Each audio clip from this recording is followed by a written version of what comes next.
मुख्यमंत्री फडणवीसांना योग्य वेळी देशाच्या नेतृत्वाची संधी मिळावी, पांडुरंगाला यासाठी साकडं घालणार कृषी मंत्री दत्तात्रय भरणेंचं मोठं वक्तव्य. तर मुख्यमंत्री पदासाठी आता वॅकन्सी आहे का? मुख्यमंत्री पदाच्या प्रश्नावर उपमुख्यमंत्री शिंदेंचा मिश्किल प्रश्न. मुख्यमंत्री पदाची खुर्ची मिळवणं हा आमचा अजेंडा नसल्याचंही शिंदेंचं वक्तव्य. मतदारसंघ पुनर्रचना विधेयकाला पवारांची राष्ट्रवादी पाठिंबा देणार, पाठिंब्यासाठी शरद पवारांचाही होकार, सूत्रांची TV9 मराठीला माहिती. नवीन बिल आल्यावर मग या संदर्भात विचार करू, सुप्रिया सुळेंकडून भूमिका स्पष्ट. तर डिलिमिटेशन संदर्भात सर्वांच्या वेगवेगळ्या भूमिका, प्रत्येक राज्यामध्ये 50%चं समीकरण आणि त्याबाबत प्रक्रिया कशी असेल या संदर्भात सर्वांशी चर्चा झाली पाहिजे, सुप्रिया सुळेंनी केलं स्पष्ट. तर बिल आलेलं नाही आमच्याकडे नवीन, त्याच्यामुळे नवीन बिल आल्याशिवाय बिल बद्दल मी कशी बोलणार. त्याच्यामुळे बिल काय येईल हे बिल आल्यावर 24 तासात त्याचा अभ्यास करून आमचा काय स्टँड आहे हे मी सांगू शकतो. आम्ही डिलिमिटेशन विधेयकाला पाठिंबा देणार हे चुकीचं, अधिवेशनामध्ये विधेयक आल्यानंतर आम्ही चर्चा करून निर्णय घेऊ, संजय राऊतांचं स्पष्टीकरण.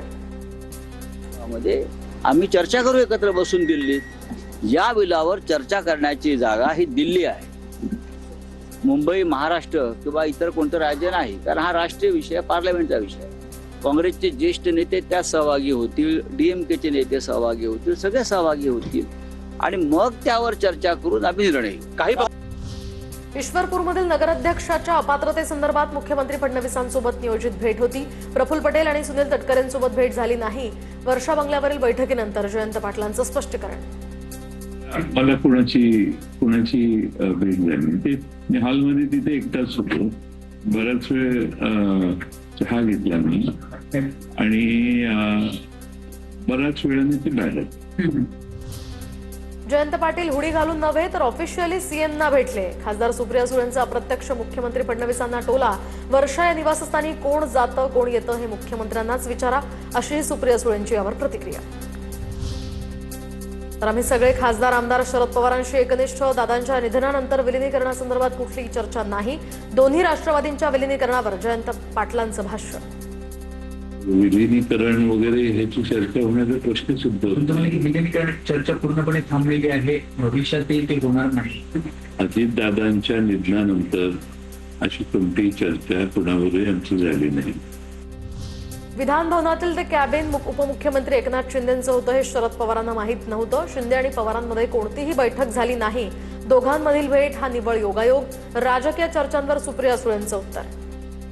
कॅबिनेट चालू असताना ते खाली आले, पवार साहेबांना 2 शब्द बोलले, परत कॅबिनेटला गेले. आणि हे अगदी कॅज्युअली झालेली एक घटना आहे. त्याच्यामुळे मला असं वाटतं की हे गैरसमजानी कोणीतरी कदाचित राऊत साहेबांना चुकीची माहिती दिली असेल, त्याच्यामुळे ते काल बोलले असते.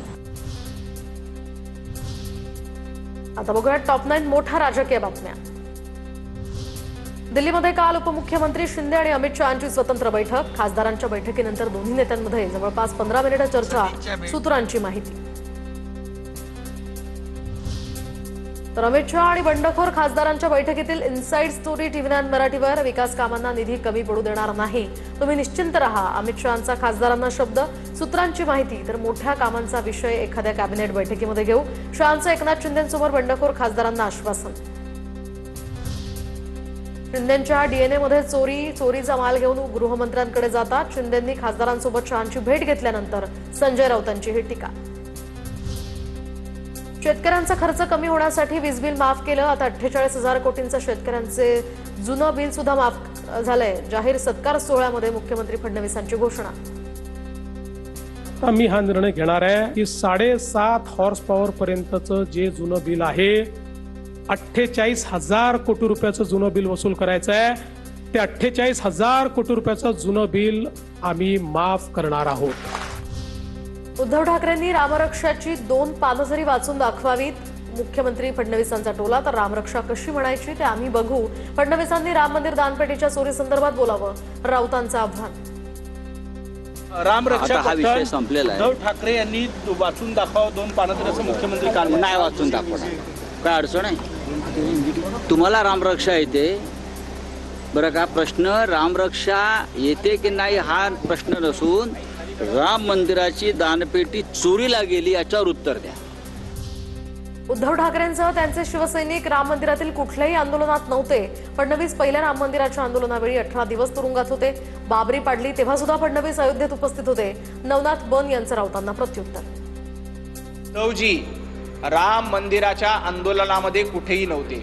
उभाटा गटाचा एकही शिवसैनिक राम मंदिराच्या आंदोलनामध्ये नव्हता.